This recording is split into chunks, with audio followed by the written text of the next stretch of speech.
Professional BS programme ఇది కేవలం degree కాదు, మీ ఫ్యూచర్ కెరీర్ కి డైరెక్ట్ గేట్వే. పూర్తి వివరాలకు వెంటనే స్క్రీన్ పై కనిపిస్తున్న నంబర్స్ కి కాల్ చేయండి.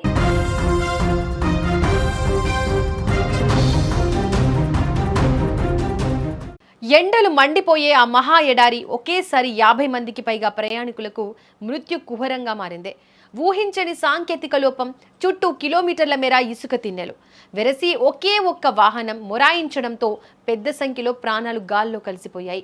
ఆఫ్రికా ఖండంలో గుండెలు పిండేసే ఘోర ఉదంతం వెలుగు చూసింది. నైజర్ దేశంలోని సహారా ఎడారి ప్రాంతంలో దాహంతో అలమటించి 49 మంది ప్రయాణికులు ప్రాణాలు కోల్పోయారు. ఈ హృదయ విదారక ఘటన పశ్చిమ ఆఫ్రికా దేశంలో తీవ్ర కలకలం రేపుతోంది. నైజర్ ఉత్తర ప్రాంతంలోని అగడేజ్ జిల్లాలో ఈ దారుణం జరిగింది. ఈ ప్రమాదంలో చనిపోయిన వారంతా నైజర్ దేశానికి చెందిన పౌరులుగానే నిర్ధారణ అయింది. వీరంతా పొరుగునే ఉన్న మాలి దేశంలో జరిగిన ఒక పెద్ద మతపరమైన ఉత్సవానికి హాజరయ్యారు. అక్కడ వేడుకలు ముగించుకొని తిరిగి తమ సొంత ప్రాంతానికి వస్తుండగా ఈ ఘోర ప్రమాదం ముంచేసింది. అల్జీరియా, మాలి దేశాల సరిహద్దులకు అత్యంత సమీపంలో ఉండే అసమాకా పట్టణానికి దాదాపు 80 కిలోమీటర్ల దూరంలో వీరు ప్రయాణిస్తున్న భారీ ట్రక్కు అకస్మాత్తుగా ఆగిపోయింది.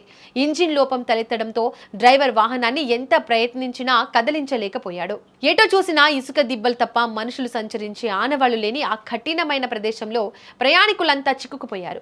ఆ ప్రాంతంలో పగటి ఉష్ణోగ్రతలు చాలా తీవ్రంగా ఉంటాయి. తెచ్చుకున్న తాగునీరు కూడా అయిపోవడంతో రోజుల తరబడి ఎండలోనే గడపాల్సి వచ్చింది. విపరీతమైన ఎండ తీవ్రతకు శరీరంలోని నీటి శాతం పూర్తిగా పడిపోయి ఒక్కొక్కరుగా ప్రాణాలు విడిచారు.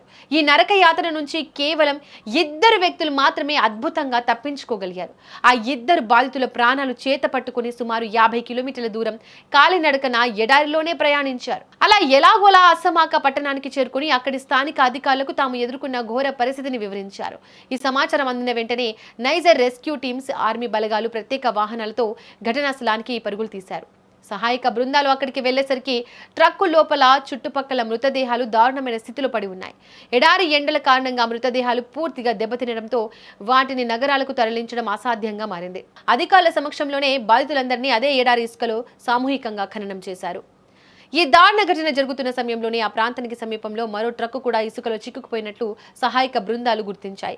ఆ వాహనంలో ఉన్న ప్రయాణికులు కూడా దాహంతో అల్లాడిపోతుండగా రెస్క్యూ సిబ్బంది సమయానికి నీరు, ఆహారం అందించి వారిని ప్రాణాలతో కాపాడారు. లేదంటే మరణాల సంఖ్య మరింత ఎక్కువగా ఉండేదని అధికారులు చెబుతున్నారు.